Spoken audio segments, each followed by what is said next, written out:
In the summer of 1944, a group of German Panzer officers gathered in a farmhouse somewhere in Normandy, studying intelligence reports about American armored forces landing on the beaches. They had been fighting for years, first against the French, then the British, and now the Americans were joining the fray in force. The reports detailed American tank strength, and when the officers saw that the primary American tank was the M4 Sherman, several of them actually smiled. Some even laughed. They had heard about the Sherman before. Intelligence assessments described it as adequate but unremarkable. It had a 75mm gun that was effective against earlier German tanks, but struggled against the newer, heavier models. Its armor was decent for its weight class, but could be penetrated by German anti-tank weapons at reasonable ranges. It was reliable and mechanically sound, but it wasn't particularly fast or maneuverable compared to some designs. What really amused these German officers was the comparison to their own tanks. By 1944, Germany was fielding the Panther and the Tiger, tanks that represented the cutting edge of armored warfare. The Panther had a powerful 75mm high-velocity gun that could penetrate almost any Allied tank at combat ranges, along with sloped armor that was remarkably effective at deflecting shells. The Tiger was even more formidable, mounting an 88mm gun that had originally been designed as an anti-aircraft weapon, but proved devastatingly effective against tanks. Tiger armor was so thick that most Allied tank guns couldn't penetrate it from the front at any reasonable range. German tankers who had fought in these vehicles reported that they felt almost invincible. A single Tiger could, and often did, destroy multiple Allied tanks before being knocked out. The German officers looking at those intelligence reports in Normandy knew all of this. They had seen Tigers dominate battlefields. They had watched Panthers maneuver and fight with a combination of firepower, protection, and mobility that seemed unbeatable. When they looked at the specifications for the Sherman tank, with its modest gun and relatively thin armor, they saw a target, not a threat. One officer was heard to remark that American tanks would provide good target practice for German gunners. Another suggested that the Americans must not have very good engineers if this was the best tank they could design. There was a general consensus that while American infantry might fight well, and American artillery was certainly heavy, American armor was going to be the weak link that German panzers would exploit ruthlessly. What these officers didn't know, what they couldn't comprehend from reading intelligence reports and technical specifications, was that America hadn't designed the Sherman to win individual tank duels. They had designed it to be produced in overwhelming numbers, to be mechanically reliable enough to drive hundreds of miles without breaking down, to be simple enough that crews could be trained quickly, and to be supported by a logistics system that ensured spare parts, ammunition, and fuel would always be available. The Sherman wasn't meant to be the best tank on the battlefield. It was meant to be good enough and present in such quantities that German tank superiority wouldn't matter. The numbers tell a story that those German officers in Normandy couldn't have imagined. From 1942 through 1945, American factories produced approximately 49,034 Sherman tanks. 49,234. That number is so large it almost loses meaning. To put it in perspective, Germany produced about 6,000 Panthers and 1,147 Tigers during the entire war. The most produced German tank was the Panzer IV, of which roughly 8,500 were built. America built more Sherman tanks than Germany built of all tank types combined. And they did it while simultaneously producing tens of thousands of other armored vehicles, hundreds of thousands of trucks, thousands of ships, and hundreds of thousands of aircraft. The scale of American production was so enormous that it fundamentally changed the nature of armored warfare. But in the summer of 1944, as German tanks rolled out to meet the invasion forces, those German officers still believed that quality would triumph over quantity. They had reason for confidence. In early engagements, German tanks often dominated their American opponents in direct combat. A Tiger positioned in a defensive position could destroy Sherman after Sherman as they advanced, with the Shermans struggling to even damage the Tiger's thick frontal armor. There are after-action reports from Normandy describing single Tigers knocking out 10 or more Allied tanks before being destroyed or withdrawing. German tank aces became famous for their kill counts, with some claiming dozens of Allied tanks destroyed. The technical superiority of German armor seemed to be proving itself on the battlefield. What the Germans failed to account for was that America could afford to lose tanks. Not in the sense that American commanders were cavalier about casualties, but in the strategic sense that destroyed Shermans could be replaced faster than they were being knocked out. A German Tiger that was destroyed or broke down represented a significant loss because there were so few of them, and building a replacement took months. A Sherman that was destroyed could be replaced from the thousands waiting in depots, or from the hundreds rolling off American production lines every week. The mathematics of attrition warfare favored the side that could replace losses indefinitely. American tank production was centered in facilities like the Detroit Arsenal Tank Plant, the Chrysler Tank Plant, and factories operated by Ford, General Motors, and other industrial giants. These weren't traditional armories with craftsmen carefully assembling each vehicle. They were mass production facilities using assembly line techniques perfected in the automobile industry. A Sherman tank had its hull and turret cast in massive foundries, then moved down assembly lines where workers installed engines, transmissions, weapons, radios, and all the other components needed for a functioning combat vehicle. The process was standardized to the point where parts were interchangeable between tanks built in different factories. A transmission built in Detroit could be installed in a tank assembled in California. This standardization was something German industry, with its emphasis on precision engineering and constant design improvements, never fully achieved. The production speed was remarkable. At peak efficiency, American factories were completing approximately 2,000 Sherman tanks per month. That's more than one tank every 20 minutes, around the clock, month after month. The Germans, reading intelligence reports about American production, simply didn't believe these numbers. They assumed the reports were exaggerated, or that the Americans were counting older, obsolete tanks in their totals, or that the tanks being produced must be of such poor quality that they would break down before seeing combat. None of this was true. The Shermans were well-built, reliable machines that performed their intended role effectively. German tankers who survived the war later wrote extensively about the experience of fighting against American armor. One common theme in their accounts is the shock of realizing that destroying American tanks didn't seem to matter strategically.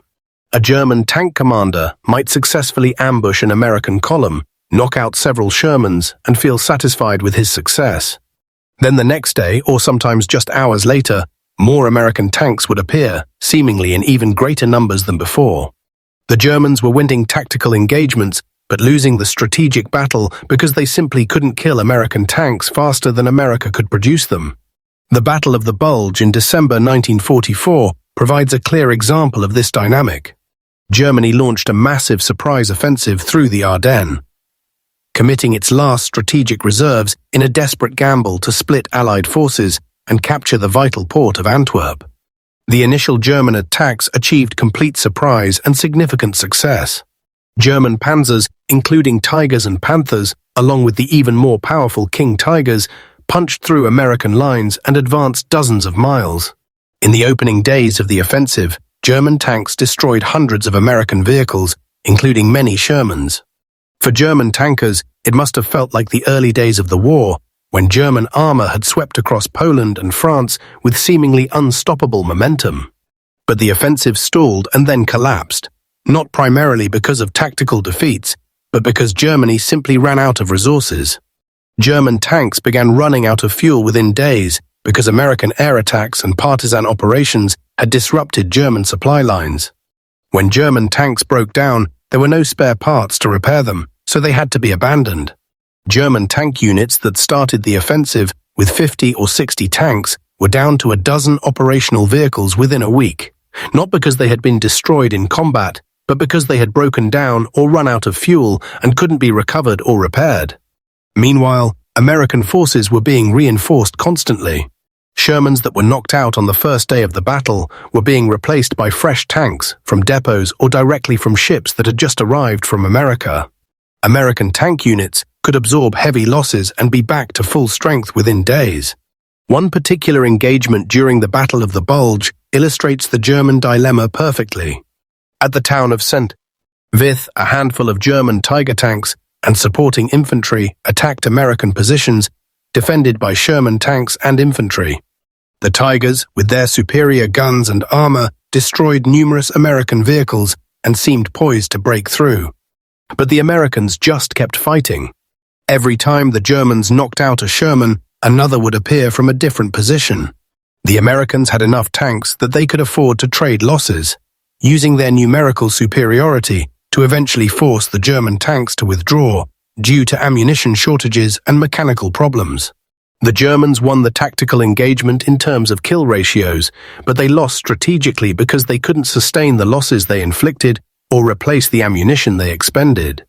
The reliability difference between Sherman and German heavy tanks is worth emphasizing because it reveals a fundamental philosophical difference in tank design.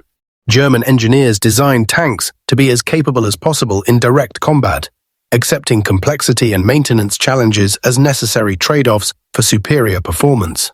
The Tiger tank was mechanically complex, with an engine and transmission that required frequent maintenance and a suspension system that was sophisticated but prone to breakdowns. Panthers had transmission problems that were never fully resolved throughout the war. These tanks were magnificent fighting machines when they were working properly, but they spent a shocking amount of time being repaired. Some estimates suggest that German heavy tanks had operational readiness rates below 50%, meaning that at any given time, more than half of them were non-operational due to mechanical problems or lack of spare parts. The Sherman, by contrast, was designed from the beginning to be mechanically simple and reliable. It used a radial aircraft engine in early models, which was proven and reliable, though it had the disadvantage of being tall and making the tank's profile higher. Later models used other engines, but all were selected for reliability rather than maximum performance. The transmission was robust and straightforward. The suspension was simple and effective. American tankers reported that Shermans could drive hundreds of miles with minimal maintenance, and when problems did occur, repairs were usually straightforward because the design was uncomplicated and spare parts were abundant. A Sherman might not win a one-on-one duel with a Tiger, but it would be operational and ready to fight while the Tiger was in a repair depot waiting for parts. The German tank commander Otto Carius, an ace with over 150 tank kills to his credit, wrote in his memoirs about the frustration of fighting against American armor. He described the Tiger as far superior to the Sherman in almost every measurable way, but he also noted that having a superior tank didn't matter if it was in a repair shop instead of on the battlefield. He wrote about occasions when his unit was supposed to have 14 Tigers available for an operation, but could only field 5 or 6 because the rest were being repaired. Meanwhile, he observed that American tank units always seemed to be at or near full strength, because their simpler tanks were more reliable and because replacements arrived so quickly that losses were replaced almost immediately. The German perspective on American numerical superiority evolved throughout the war, but acceptance came slowly and painfully. In the early days after D-Day, many German tank commanders still believed their technical superiority would prevail. They pointed to kill ratios that heavily favored German armor. In many engagements, German tanks were destroying 3, 4, or even 5 American tanks for every German tank lost. On paper, these statistics suggested German victory was possible if they could just maintain these favorable exchange rates. What they failed to grasp was that even a 5-to-1 kill ratio meant Germany was losing the attrition battle when America could produce 10 Shermans for every Panther Germany built. Field Marshal Erwin Rommel, commanding German forces in France, understood the mathematical reality earlier than many of his peers. After inspecting American positions and reviewing intelligence on Allied force buildup, he wrote reports warning that German forces couldn't hope to win a prolonged battle of attrition. He noted that American supplies seemed limitless, that destroyed equipment was replaced almost immediately, and that the material superiority of Allied forces was so overwhelming that German tactical skill couldn't compensate. His warnings were largely ignored by Hitler and other Nazi leadership, who insisted that German willpower and superior equipment would triumph. Rommel's pessimism was proven correct when German forces in Normandy were ground down, not through decisive battles, but through relentless pressure that German logistics and production simply couldn't sustain. The logistics supporting American armored forces were as impressive as the production numbers. Every Sherman tank needed fuel, ammunition, spare parts, and maintenance support. An armored division might have several hundred tanks along with thousands of other vehicles, all consuming enormous quantities of supplies.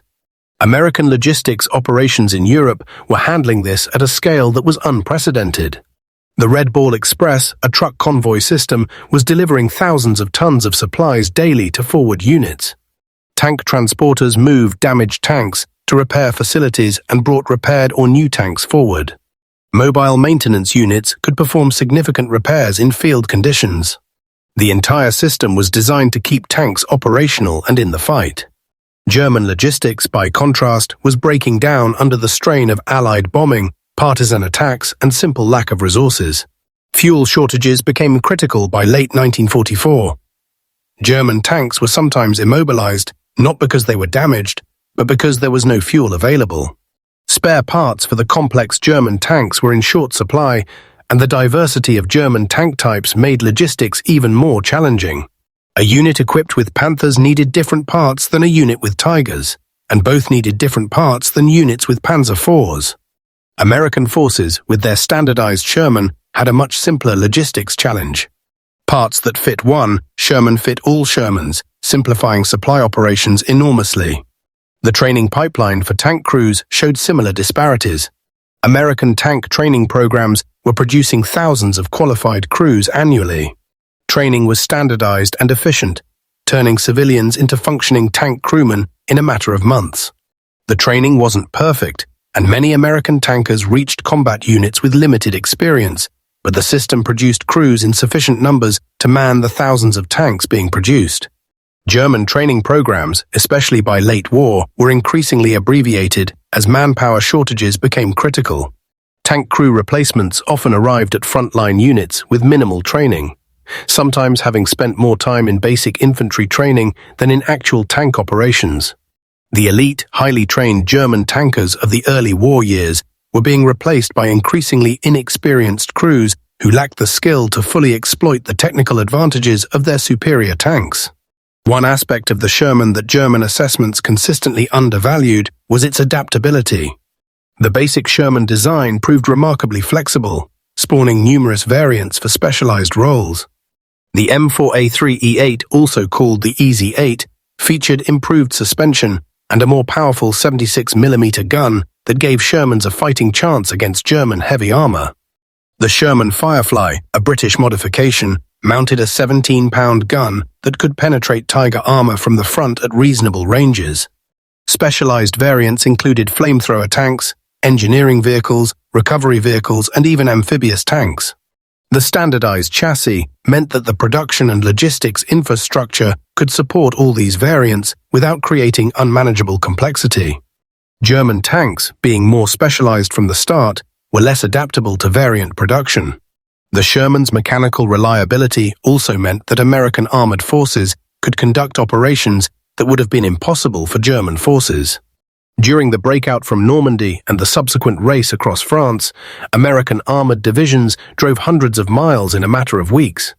Tanks that had landed on the Normandy beaches in June were reaching the German border by September, having crossed most of France with their original engines and transmissions. German tanks attempting similar operations would have experienced massive mechanical breakdown rates. The ability to move quickly and maintain momentum was a significant tactical advantage that doesn't show up in simple comparisons of armor thickness or gun penetration. American tactical doctrine evolved during the war to account for the Sherman's strengths and limitations. Early in the campaign, American tank units sometimes tried to fight German armor, using tactics that played to German strengths, engaging in long-range gunnery duels where German gun and armor advantages were most pronounced. Casualties were heavy and results disappointing. But American forces learned and adapted. They developed tactics emphasizing maneuver, numerical superiority, and combined arms cooperation. Rather than trying to beat Tigers in fair fights, American forces would use artillery and air power to suppress or destroy German tanks, or they would maneuver to attack from multiple directions simultaneously, using their numerical advantage to overwhelm German crews who couldn't engage multiple threats at once. The close air support available to American forces was another force multiplier that German tankers came to dread. American fighter bombers, especially the P-47 Thunderbolt, became highly effective tank killers. German tanks moving in daylight risked air attack from aircraft armed with rockets, bombs, customs, and heavy machine guns. The psychological effect was significant. German tank crews learned to move only at night or in bad weather when Allied aircraft couldn't operate, which greatly limited their tactical flexibility. American tanks, by contrast, could move freely knowing they had air superiority, and that any German forces they encountered would likely be attacked by Allied aircraft. This air dominance effectively multiplied the impact of American armor by constraining German operations and inflicting steady attrition on German forces. There's a particular German after-action report from late 1944 that captures the desperation of fighting against overwhelming material superiority. A Panther battalion commander wrote about an engagement where his unit, with about 30 operational tanks, encountered an American armored column. The Germans achieved surprise and knocked out a dozen American tanks in the initial attack. The commander expected the Americans to withdraw or call for reinforcements that would take hours to arrive. Instead, American tanks immediately counterattacked, apparently unconcerned about their losses. The engagement continued for several hours, with the Germans destroying numerous American vehicles, but gradually being overwhelmed by sheer numbers. The German commander eventually ordered withdrawal when his tanks began running low on ammunition. He noted bitterly that he had won the tactical engagement, destroying far more enemy tanks than he lost. But he had been forced to retreat anyway because the Americans seemed to have unlimited replacements, while every German loss was irreplaceable. By early 1945, the situation had become completely unsustainable for German armored forces. Fuel shortages meant that many tanks were simply abandoned when units retreated because there was no fuel to drive them. Ammunition shortages meant tanks went into combat with partial loads. Spare parts were nearly impossible to obtain, so tanks were cannibalized to keep others running. Crew quality continued to decline as experienced tankers were killed and replaced by minimally trained personnel. Yet American armored forces continued to grow stronger. New Shermans were arriving in Europe throughout 1945. Crews were becoming more experienced and tactically sophisticated. The material balance had shifted so completely that German resistance, while still fierce in places, couldn't alter the strategic outcome. The final offensives into Germany in 1945 saw American armored divisions advancing rapidly against opposition that couldn't mount sustained resistance. German forces that might have stopped an armored advance in 1944 were now swept aside. The combination of Allied air superiority, artillery support, and overwhelming numbers of tanks proved unstoppable. German tank units that would have been formidable threats earlier in the war were now scattered, under strength, and lacking the fuel and ammunition to fight effectively. The Battle of the Ruhr Pocket in April 1945 saw an entire German army group encircled and destroyed, with hundreds of German tanks captured intact simply because there was no fuel to drive them or ammunition to fight with them. German tank crews, who survived to become prisoners of war, expressed consistent themes when questioned by Allied intelligence officers. Many acknowledged that German tanks were superior in direct combat, but almost all recognized that this superiority had been meaningless in the face of Allied material abundance. They spoke about the psychological impact of knowing that every tank they destroyed would be replaced while their own losses couldn't be made good. They described the despair of watching maintenance personnel struggle to keep tanks operational with inadequate parts and tools. They talked about the frustration of being immobilized by lack of fuel while Allied tanks operated freely. Some expressed admiration for American industrial capacity and organizational skill, while others remained bitter about what they saw as unfair material advantages. The economic dimensions of the Sherman versus German tanks comparison are illuminating. A Sherman cost approximately $45,000 to produce in 1945. A Tiger cost approximately $250,000. America could build more than 5 Shermans for the cost of 1 Tiger. But the comparison becomes even more stark when you consider the full economic cost, including development, tooling, training, logistics support, and opportunity costs. German heavy tanks required specialized production facilities that couldn't be easily converted to other uses. They needed complex supply chains for exotic materials. They demanded more skilled labor per unit produced. The economic efficiency of Sherman production was far superior, meaning America could produce more combat power per dollar invested than Germany could. The Sherman program also benefited from economies of scale that German production never achieved. When you're building nearly 50,000 of something, you can justify investment in specialized tooling, worker training, and process optimization that wouldn't make sense for smaller production runs. American Sherman factories became incredibly efficient through continuous improvement and learning effects. Early production Shermans took longer to build and had more quality issues than later models. By 1944, the production process was so refined that quality was high and production time per tank had been reduced significantly. German tanks, produced in much smaller numbers and with designs that changed frequently, never achieved similar production efficiency. The spare parts situation deserves special emphasis because it proved so critical in determining operational availability. American factories weren't just producing complete tanks, they were producing massive quantities of spare parts for every component. Sherman engines, transmissions, tracks, wheels, guns, radios, and every other part were manufactured in quantities sufficient to ensure that damaged tanks could be repaired quickly. Field maintenance units had the parts they needed readily available. Tanks that would have been total losses in other armies could be repaired and returned to service. German logistics, by contrast, struggled constantly with parts shortages. Complex components like Tiger transmissions were in particularly short supply. Tanks were sometimes stripped for parts to keep others running, reducing overall operational strength. The human cost of German tank superiority proved to be far higher than the strategic benefit it provided. German tank crews were undoubtedly brave and often highly skilled, but they were being asked to accomplish the impossible.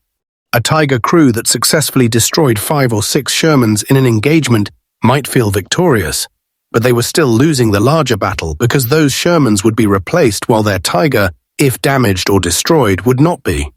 The psychological toll of fighting a war you're slowly losing despite winning individual battles must have been devastating. German tankers went into combat knowing that each engagement might be their last, not because they lacked skill or courage, but because the mathematical reality of attrition was inexorably grinding down German armored forces. There are accounts from German tank aces, men who destroyed dozens or even hundreds of Allied tanks, expressing a kind of fatalistic resignation about the war's outcome. They took pride in their technical proficiency and tactical victories, but many of them understood by 1944 that they were fighting for a lost cause. One Tiger commander wrote in his diary about the strange experience of being celebrated as a hero for destroying numerous enemy tanks while simultaneously watching his unit shrink through attrition that couldn't be replaced. He described feeling like he was bailing water out of a sinking ship with a teaspoon. No matter how many enemy tanks he destroyed, there were always more, and his side was slowly being overwhelmed.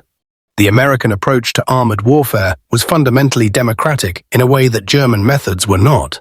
German tank doctrine emphasized the importance of elite crews in superior machines, a very hierarchical approach that relied on a small number of highly capable warriors. American doctrine emphasized adequate equipment in large quantities, properly supported and employed by reasonably trained personnel. You didn't need to be an elite tanker to be effective in a Sherman. If you had 4 other Shermans supporting you, plus infantry, artillery, and air support. The American system was designed so that average people could be effective, while the German system required exceptional individuals to function properly. In a prolonged war of attrition, the American approach proved far more sustainable. This difference in philosophy extended to maintenance and repair operations.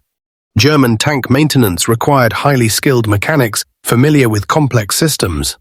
When a Tiger's transmission failed, fixing it was a major undertaking requiring specialized tools and expertise. American tank maintenance, by contrast, was designed to be as simple as possible. Sherman components were designed for easy replacement rather than complex repair. A damaged engine could be swapped out for a new one in a few hours by a crew with basic training and standard tools. This maintainability was a deliberate design choice that prioritized operational availability over technical sophistication, and it paid enormous dividends in combat conditions where sophisticated repairs were often impossible. The Battle of Aracourt in September 1944 provides an excellent case study of how American numerical superiority and tactical adaptation could overcome German technical advantages. A German Panzer brigade equipped with new Panther tanks attacked American positions held by Sherman-equipped units. On paper, the Germans had significant advantages. The Panthers were newer, better armed, and better armored than the Shermans. German crews were experienced veterans of the Eastern Front. The initial attacks achieved some success, knocking out numerous American tanks. But the Americans adapted quickly, using terrain and maneuver to offset German advantages. They called in artillery and air support. They concentrated forces to achieve local numerical superiority. Over several days of fighting, the American forces destroyed or disabled most of the German tanks while suffering significant but replaceable losses themselves. What made Aracore particularly instructive was that American after-action reports acknowledged German tank superiority but concluded that it didn't matter. The reports noted that American forces could accept unfavorable exchange ratios and still win because they could replace losses and the Germans couldn't. This cold-blooded calculation reflected a mature understanding of industrial warfare. Victory wasn't about winning every engagement or having the best equipment. Victory was about sustaining operations, replacing losses, and maintaining pressure until the enemy's capacity to resist collapsed. The Sherman tank was perfectly suited for this kind of warfare, even though it wasn't the most impressive tank in terms of raw specifications. German military leadership struggled with cognitive dissonance about American armored forces throughout the war. They could see that they were losing, that German forces were being pushed back despite often winning tactical engagements. But their cultural and ideological framework emphasized the superiority of German engineering and military prowess. Accepting that adequate American equipment in large quantities could defeat superior German equipment in smaller quantities required acknowledging that their entire approach to warfare might be flawed. Some German officers made this intellectual leap and tried to adapt, advocating for simpler designs that could be produced in larger numbers. But these voices were often ignored or overruled by leadership that remained committed to technical excellence even as the war was being lost. The economic inefficiency of German heavy tanks becomes even more apparent when you consider opportunity costs. The resources invested in building one Tiger could have built several Panzer IV tanks, which while not as capable as the Tiger were still effective combat vehicles. Germany might have been better served building larger numbers of adequate tanks rather than smaller numbers of exceptional ones.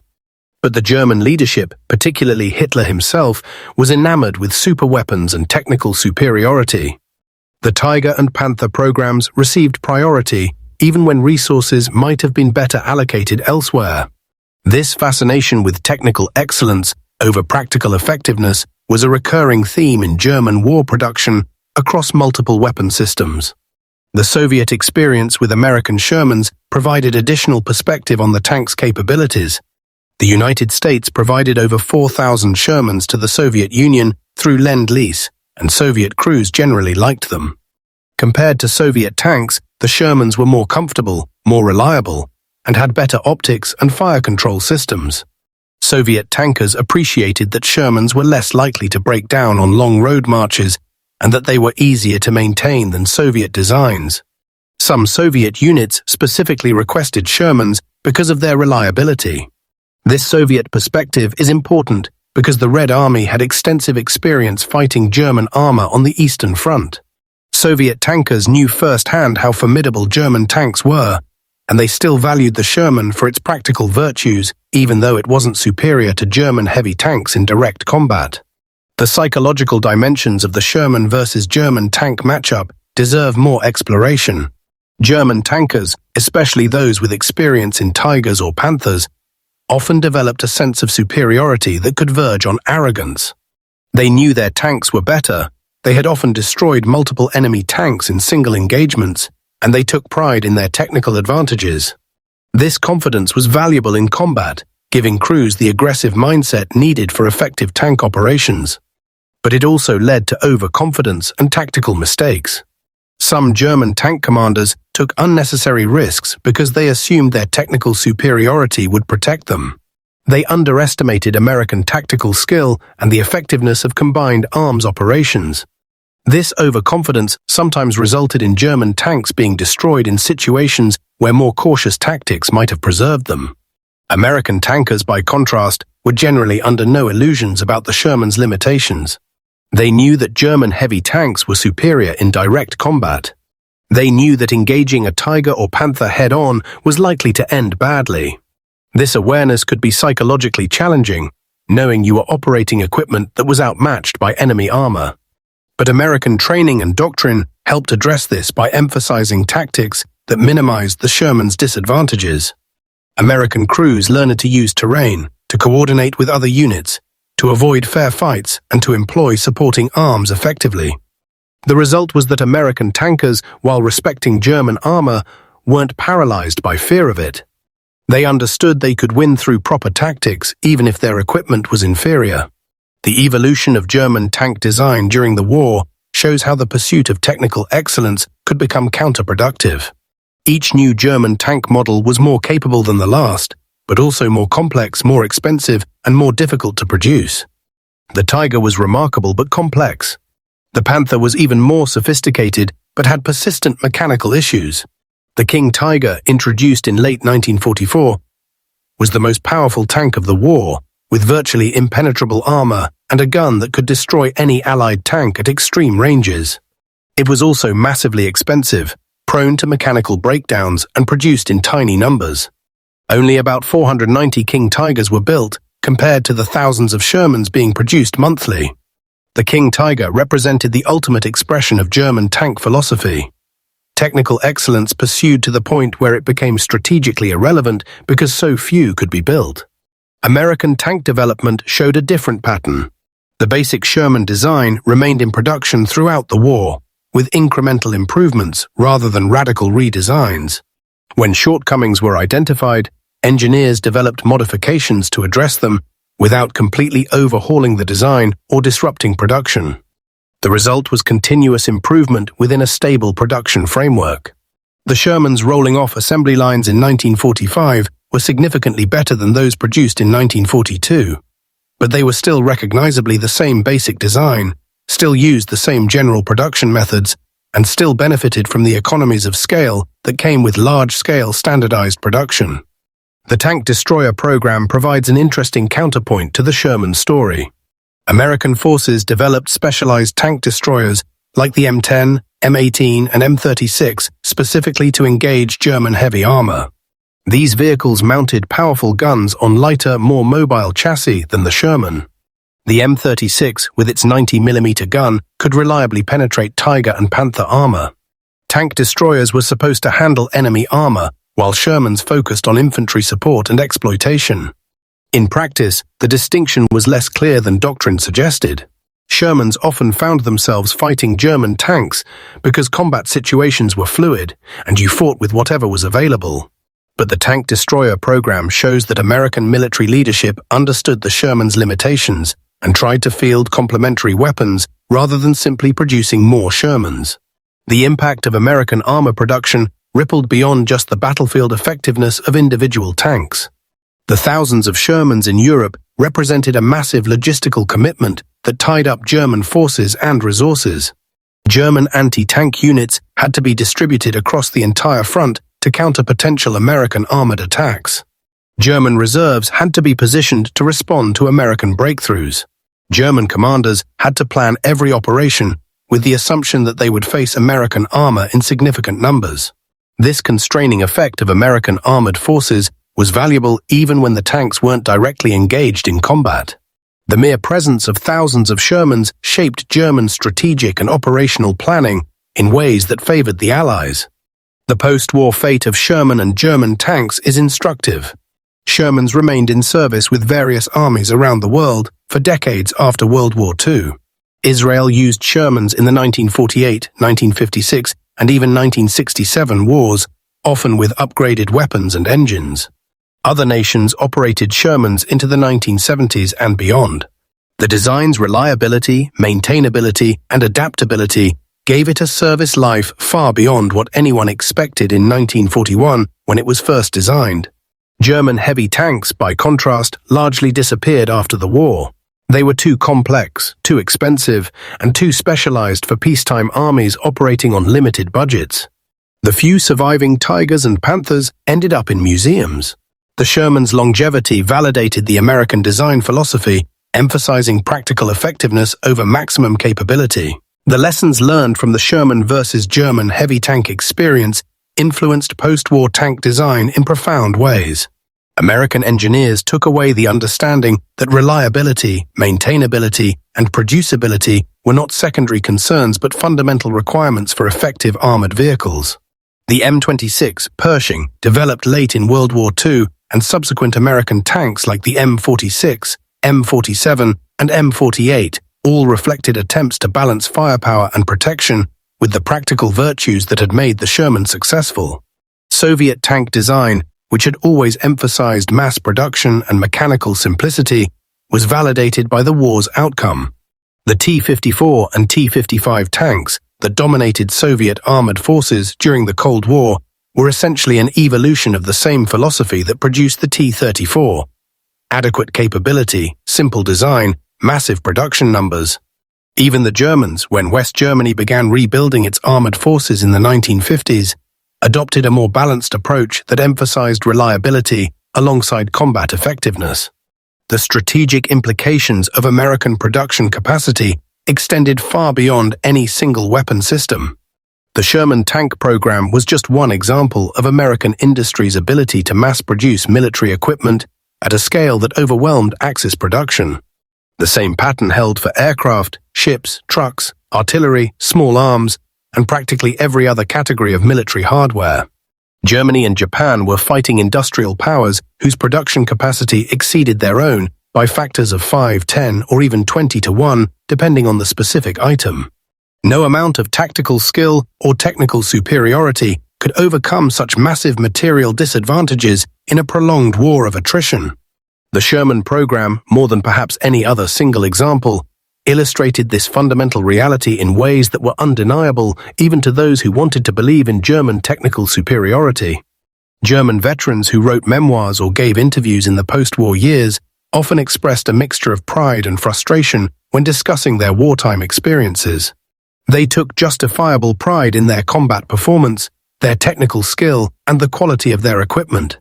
But many also acknowledged that they had been fighting an unwinnable war from the moment American industrial production was fully mobilized. Some described a growing sense of doom as the war progressed, and it became clear that German losses couldn't be replaced while Allied forces grew stronger every month. One Panther commander described the experience of fighting in late 1944 as like being in a boxing match where every punch you landed was answered by 3 punches from your opponent, and the referee had decided the fight would continue until one side couldn't stand up anymore. German forces were landing punches, sometimes very effective ones, but they were taking far more punishment than they were delivering, and everyone could see how it was going to end. The individual stories of tank crews on both sides humanize what could otherwise be reduced to statistics and strategic analysis. There were brave men in both American Shermans and German Panthers who fought with skill and courage under terrifying conditions. Tank combat was brutal, regardless of which tank you were in. Vehicles could brew up in seconds when hit, often killing the entire crew before they could escape. The confined spaces inside tanks meant that crew members worked in intimate proximity, developing bonds that made losing a crew member particularly devastating. The noise, heat, and stress of combat were exhausting. Crews had to make life-or-death decisions in seconds while under fire.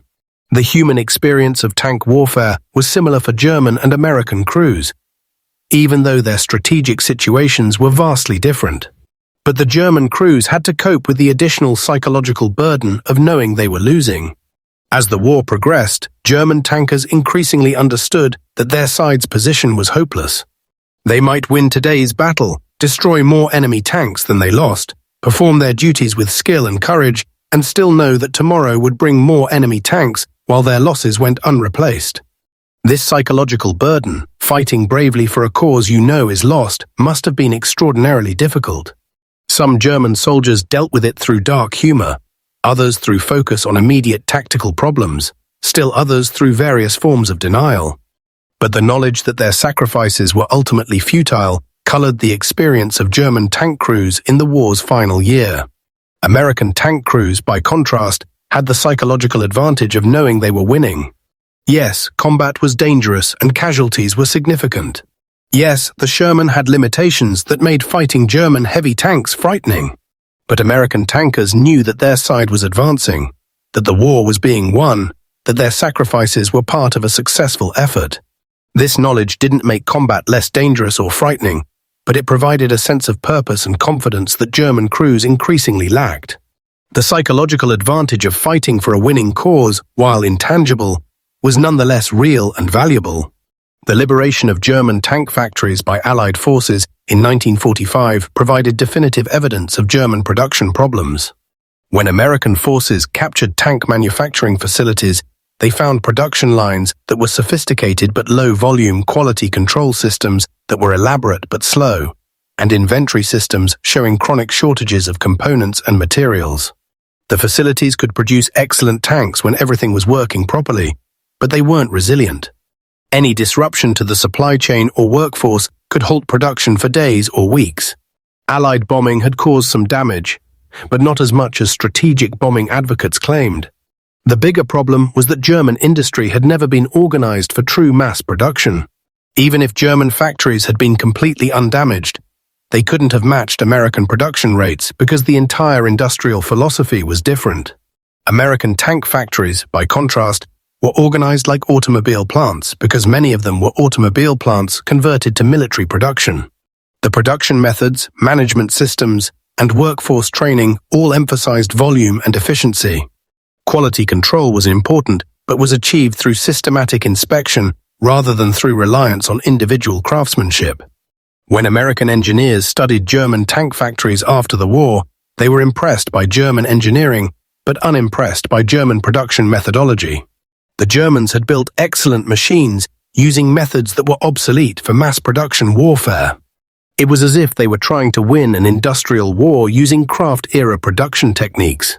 The economic data from the war is stark and unambiguous.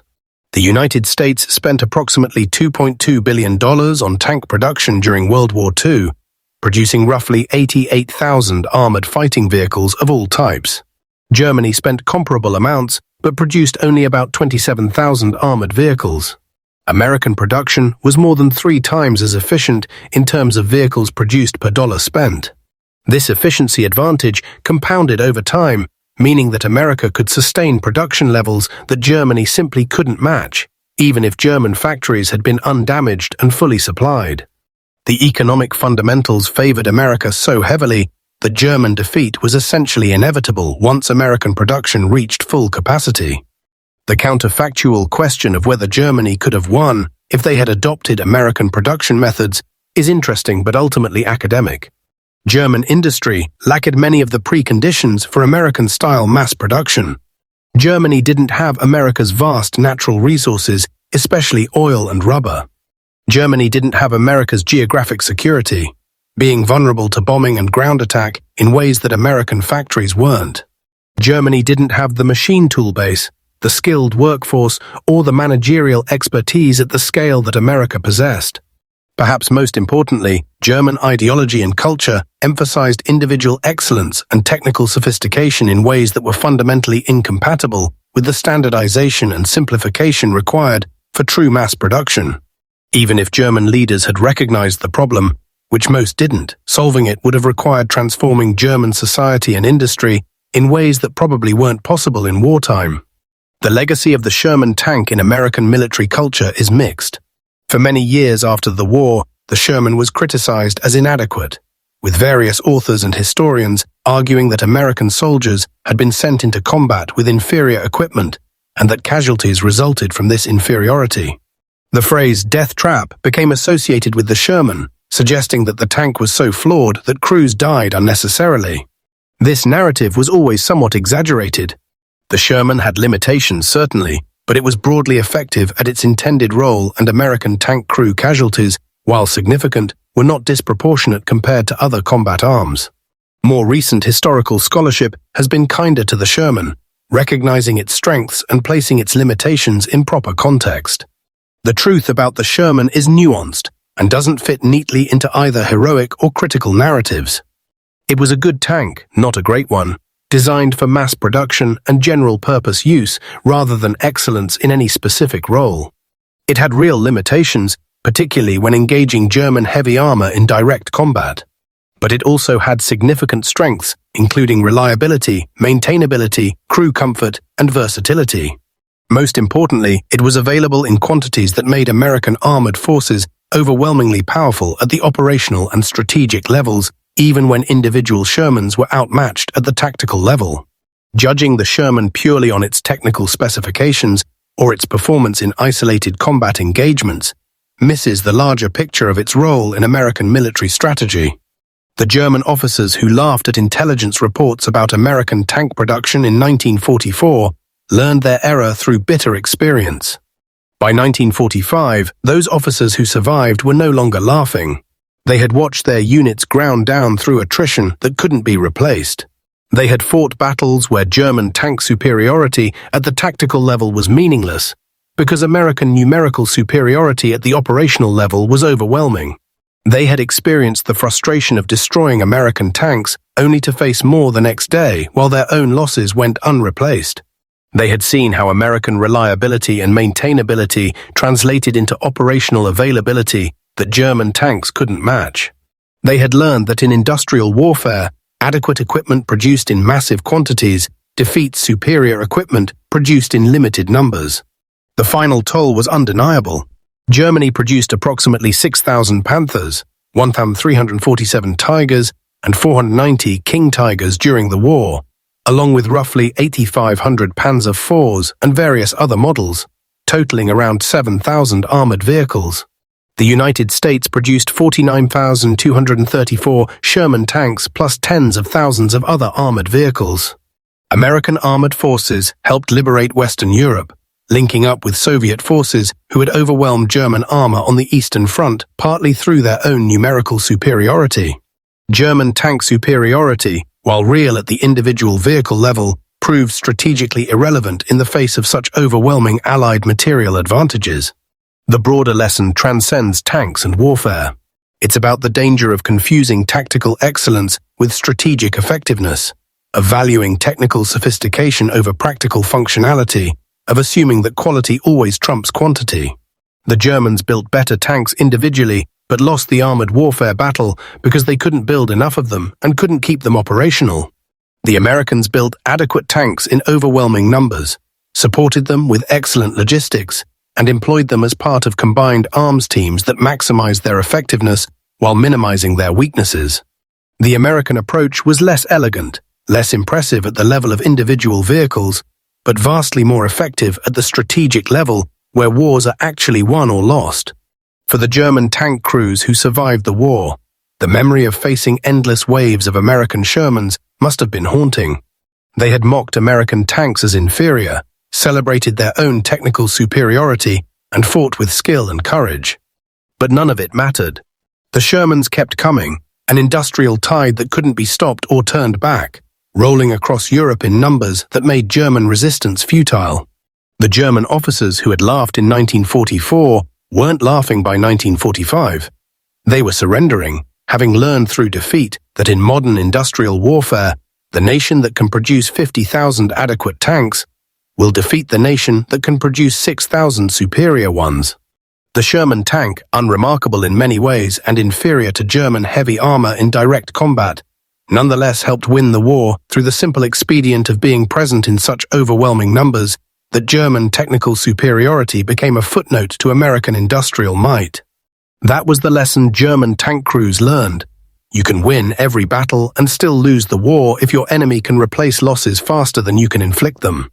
By the time they understood this lesson, it was far too late to do anything about it except surrender.